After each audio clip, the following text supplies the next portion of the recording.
नमस्ते साथियों। लाइव में आ चुका हूँ और आप सभी को राधे राधे। तो देखते हैं, कुछ देर वेट करते हैं, कोई लाइव आ जाता है तो अच्छा रहता है। और कोई लाइव रहता है तो डिस्कशन करने में, एनालिसिस करने में भी अच्छा लगता है। कुछ देर वेट करते हैं। बाकी इतना व्यूज़ आता है, इतना लोग देखते हैं मेरा लाइव स्ट्रीम, लाइव वीडियो को, लेकिन कोई उतना लाइक भी नहीं आता है ना कमेंट करते हैं। आप लोग कमेंट ज़रूर किया कीजिए कैसा लग रहा है, क्योंकि आप लोग कमेंट करेंगे तो और ज़्यादा हम ये जो कर रहे हैं इसको और भी सुधार कर पाएंगे और सुधार करेंगे आप लोग जैसा चाहेंगे। तो इसीलिए लाइव आ जाइए फटाफट। और अभी काफ़ी रात भी हो चुका है, करीब रात 11 बज गया है, क्योंकि दोस्तों लेट हो गया, कुछ काम था। लेकिन फिर भी मैंने सोचा कि डेली लाइव आते हैं तो टाइम के वजह से ये रुक ना जाए। ऐसा नहीं हो कि टाइम अभी बहुत ज़्यादा हो गया है तो नहीं करेंगे हम। ये मेरा काम है, चाहे कितना भी बज जाए हम करेंगे। इसीलिए मैं लाइव आया हूँ फिर से। और आप सभी कैसे हैं ज़रूर बताइएगा कमेंट में। आज तो पहला है जो हम लोग का लोकल न्यूज़ है, जो वेस्ट बंगाल, उड़ीसा, झारखंड के लिए है। और यहाँ पे सबसे ज़्यादा कुड़मी समाज के लोग मिलते हैं और कुड़मी जाति का लोग रहते हैं यहाँ पे। तो उन लोग का मांग है एसटी में उन लोग को शामिल किया जाए। उन लोग का कहना है कि हम लोग काफ़ी दिनों से ये आंदोलन कर रहे हैं और काफ़ी दिनों से सरकार से मांग है कि हम लोग को एसटी जनजाति में हम लोग को एंट्री मिले, और इसके लिए उन लोग बराबर आंदोलन करते रहते हैं। लेकिन उन लोग का जो आंदोलन है, रेल टेका, मतलब रेल रोको या डहर छेका, रास्ता रोक दो, ये सब आंदोलन सही नहीं है। लेकिन ये हम लोग का संवैधानिक अधिकार भी है, लोकतांत्रिक अधिकार भी है आंदोलन करना। लेकिन आंदोलन उस हिसाब से होना चाहिए जो बाकी लोगों का दिक्कत ना हो, जो प्रशासन का गाइडलाइन को, नियम कानून को मान कर चले, तभी जाके वो आंदोलन होता है। या आंदोलन को फिर वो आंदोलन विकराल रूप ले लेता है। इसीलिए बहुत कुछ समझ के आंदोलन करना होता है कि आंदोलन करे लेकिन दूसरे का उसमें प्रॉब्लम ना हो, दूसरे का दिक्कत ना हो, क्योंकि बहुत बड़ा भी प्रॉब्लम हो सकता है किसी का फैमिली के लिए। तो उन लोग का मांग यही था कि उन लोग को एसटी किया जा सके। देखिए आगे जाके क्या होता है। लेकिन हम बोलेंगे, हम लोग का हिंदू समाज जाति भेद में ही बट चुके हैं, अपना अपना जात को लेके ही हम लोग पड़े हुए हैं। इसका फ़ायदा दूसरा कोई उठाता है। हम लोग का हिंदू सनातनी में बहुत जाति हैं और सबसे ज़्यादा अलग अलग जाति को, जाति भेद जो है अभी भी बहुत ज़्यादा है। लेकिन वो सब नहीं होना चाहिए। हिंदू को एक होना चाहिए। हर एक हिंदू एक है और एक रह के ही ये आगे चलना चाहिए। लेकिन सबका अलग अलग सोच है, सबको का अपना अपना आज़ादी है अपना सोच में चलने का। जिसका जो मन है वो कर सकता है। तो चलिए सबसे पहले हम बात करते हैं और एक H1B वीज़ा के बारे में। H1B वीज़ा क्या है? जैसे कि ये अभी सोशल मीडिया में इंडिया में काफ़ी चर्चा हो रहा है। चर्चा होना भी चाहिए, क्योंकि ये बहुत बड़ा मुद्दा है हम लोग का देश के लिए।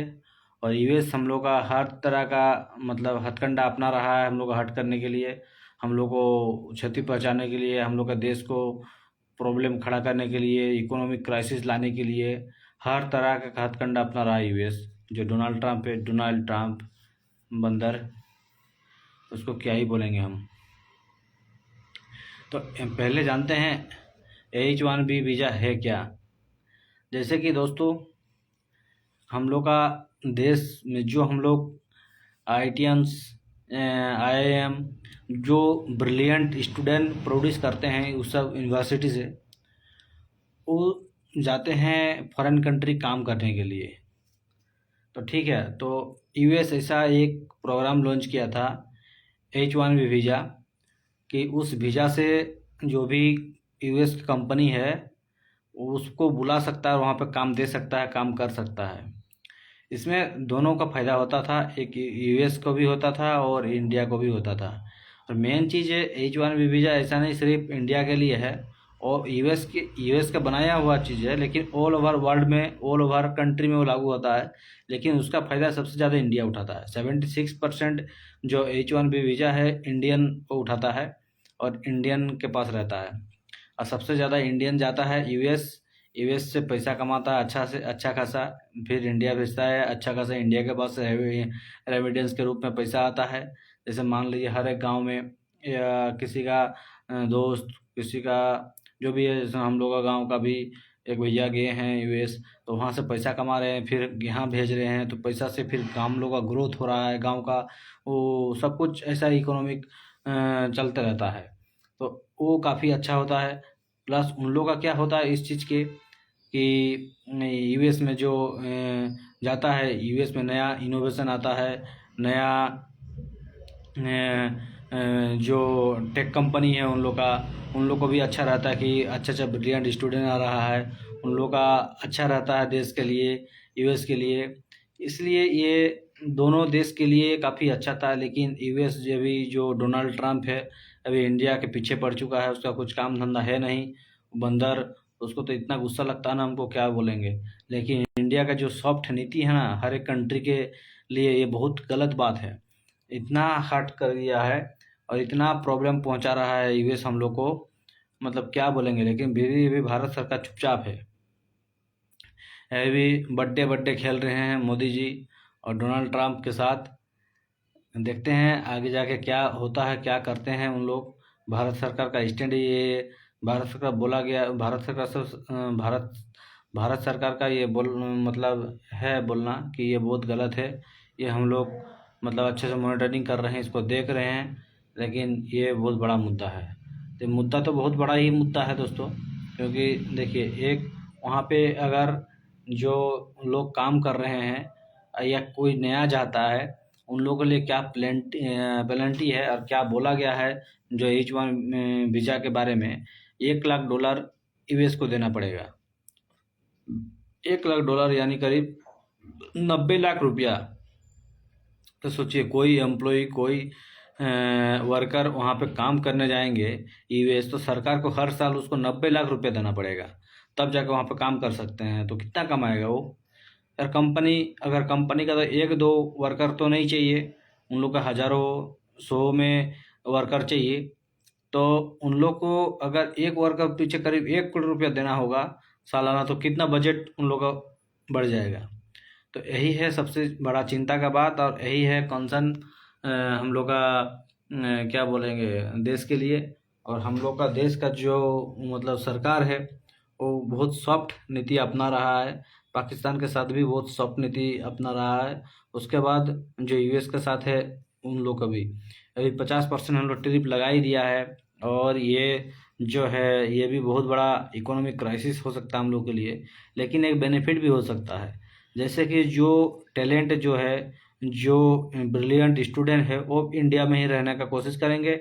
अगर इंडिया में उन लोग का अच्छा अपॉर्चुनिटी मिल जाता है, इसरो है, DRDO है, और भी प्राइवेट कंपनी है, TCS है, इन्फोसिस है, इस सब कंपनी में अगर वही जो टैलेंट है हम लोग का देश का लड़का का या लोगों का जो वर्कर का, वो अगर काम आ जाएगा तो ये हम लोग का देश के लिए बहुत अच्छा होगा। नया नया इनोवेशन आएगा और नया नया टेक्नोलॉजी आएगा हम लोग का देश के लिए, और ये सब काफ़ी अच्छा है। लेकिन इसका साइड इफ़ेक्ट भी हो, सबसे पहले या सबसे ज़्यादा तो इसका साइड इफ़ेक्ट ही होगा, क्योंकि हम लोग के पास ऐसा, हम लोग सिविक सेंस नहीं पैदा किए हैं, और ना हम लोग के पास ऐसा आइन कानून है, कड़ा कानून है, एक साफ सफाई है देश का। बस दो तीन चीज़ें हम लोग का प्रॉब्लम है इस देश में, एक साफ सफाई है, एक सिविक सेंस है, एक कानूनी मतलब जो हम लोग का देश का कानून व्यवस्था है वो सही नहीं है। ठीक है, अगर किसी को डर नहीं है, कोई भी कहीं भी क्राइम करके चल जाता है। तो इस तरह का बहुत सारा दिक्कत होता है हम लोग का देश में। अगर ये सब हम लोग सही कर लेंगे ना तो बहुत अच्छा रहेगा। हम लोग का देश में भी नया नया इनोवेशन आएगा और यहाँ का जो टैलेंट है हमारा देश का आईटी IIM इन लोग जो प्रोड्यूस करता है वो सब देश में ही रहेगा तो देश का और भला होगा। सरकार को भी इस सब में ध्यान देना चाहिए और उन लोग का जॉब के लिए एक अलग से अपॉर्चुनिटी कंपनी को अपॉर्चुनिटी देना चाहिए और देश के लिए जितना हो सके अच्छे से काम करना चाहिए सरकार को। और क्या बोलेंगे हम। लेकिन जो अमेरिका के साथ अमेरिका कर रहा है हम लोग के साथ, जवाब देना चाहिए, भारत को भी जवाब देना चाहिए। आज मोदी जी ने एक बहुत बड़ा बात बोला है और ये 100% सही बात है, इसको हम भी मानते हैं। गुजरात का एक जनसभा में बताया गया है सब भारत का सबसे बड़ा शत्रु कौन है, दुश्मन कौन है। ये पाकिस्तान या आतंकवाद या ये सब चीज़ नहीं है सबसे बड़ा दुश्मन। वो सब तो है, उसको हम निपटा देंगे। वो पाकिस्तान को निपटाना ज़्यादा देर का बात नहीं है, चाहे सऊदी आ जाए या मोदी आ जाए या गोदी आ जाए, कोई भी आ जाए। हाँ, कितना भी देश मिले उन लोग निपटाना हम लोग के लिए बड़ा बात नहीं है। हम लोग 140 करोड़ लोग हैं। हम लोग सबसे बड़ा अभी मोदी जी का कहना है या सबका, हम लोग को भी जो इस सब के बारे में रुचि रखता है, एक ही चीज़ है जो दूसरे देश के ऊपर निर्भरता। हम लोग का देश दूसरे देश के ऊपर बहुत ज़्यादा निर्भरता है, हर एक चीज़ के लिए निर्भरता है। अभी हम लोग यूएस के साथ सोच लिए, यूएस के साथ अभी हम लोग जो डिफेंस डील है, डिफेंस स्ट्रेटेजी है, वो सब तोड़ देंगे। लेकिन हम लोग का जो तेजस है, तेजस के लिए इंजन कहाँ से आएगा। अब डील क्या हुआ है अमेरिकन कंपनी से वो इंजन के लिए, हम लोग इंजन बना नहीं पाए हैं। अपना खुद का इंजन नहीं बना अभी तक। कावेरी इंजन है, उसमें काम चल रहा है, लेकिन कब तक वो बन के सक्सेसफुल होगा वो पता नहीं है। तो इसी तरह प्रॉब्लम है। और भी देखिए, अभी जो हम लाइव है फेसबुक या यूएस का कंपनी है। हाँ, और एक बता देते हैं, और एक हायर एक्ट पास हो रहा है यूएस में। अगर वो एक्ट पास हो गया ना, हायर एक्ट, भारत के लिए और बड़ा दिक्कत होगा। अगर वो पास हो जाता है तो फिर उसके बारे में आप लोगों को मैं बताऊंगा क्या है हायर एक्ट। थोड़ा बहुत बता देते हैं। जैसे कि यूएस का कंपनी अगर इंडिया में ही अगर ऑफिस खोल लेगा और यहीं पे अगर वर्कर को काम दे देगा या कुछ भी करवा लेगा तो उसके बेसिक्स पे अमेरिका वहाँ पे कंपनी को अलग पेनल्टी देना होगा। इस तरह से कुछ एक्ट है। तो उसके बारे में नेक्स्ट हम कभी वीडियो जब लाइव आएंगे तो हायर एक्ट के बारे में बताएंगे। जो यूएस का जो हायर एक्ट है ये भारत के लिए काफ़ी चिंताजनक और भी होगा। उसके बाद देखिए, हम लोग जैसे अपना सोशल मीडिया प्लेटफॉर्म नहीं है, हम लोग मतलब ओवर डिपेंडेंट है यूएस के सोशल मीडिया प्लेटफॉर्म या क्लाउड सर्विसेज या सॉफ्टवेयर के ऊपर। लेकिन हम लोग कर ही क्या सकते हैं, हम लोग का देश का कुछ ऐसा है ही नहीं कि हम लोग सोशल मीडिया। लेकिन हम लोग का देश में बहुत बड़ा बड़ा आदमी है। सबसे रिक्वेस्ट है मेरा रिक्वेस्ट है, कौन क्या सुनता है, लेकिन फिर भी हम रिक्वेस्ट करते हैं कि अपना कोई भी बनाएं एक ठो। अभी बहुत ज़रूरी है, अभी नहीं तो कभी नहीं। क्योंकि दोस्तों अभी अगर बनाएगा तो फिर वो सक्सेस होने में 3 4 5 साल लग ही जाएगा वो सोशल मीडिया प्लेटफॉर्म। इसीलिए अपना एक ऑपरेटिंग सिस्टम भी होना चाहिए। गूगल है, गूगल का ऑपरेटिंग है, एंड्रॉयड। भारत का कुछ है ही नहीं। मतलब क्या बोला, डिजिटली हम लोग स्वराज, डिजिटली सॉवरेनिटी हम लोग के पास है ही नहीं। इसीलिए मतलब कोशिश करना चाहिए देश को अलग एक प्लेटफॉर्म में डिजिटल सर्विस के लिए। उसके बाद बात करेंगे, यही था H1B वीज़ा के बारे में।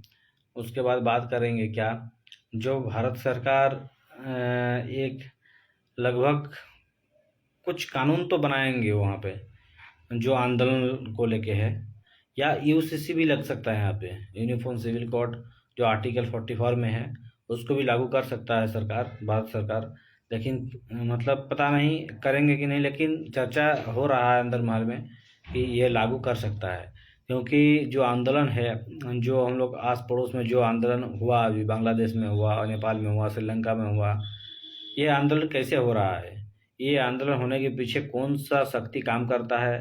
तो हम बार बार बोलते हैं ऐसा आंदोलन कहीं भी होगा, कोई भी कंट्री में होगा, फॉरेन कंट्री का हाथ जरूर होगा, वहाँ से इन्वेस्टमेंट जरूर आएगा, वहाँ से पैसा फंड जरूर आएगा, तभी जाके इतना बड़ा कांड होता है और ये आंदोलन नहीं, ये हिंसक हो जाता है। ठीक है, रेवोल्यूशन आ जाता है।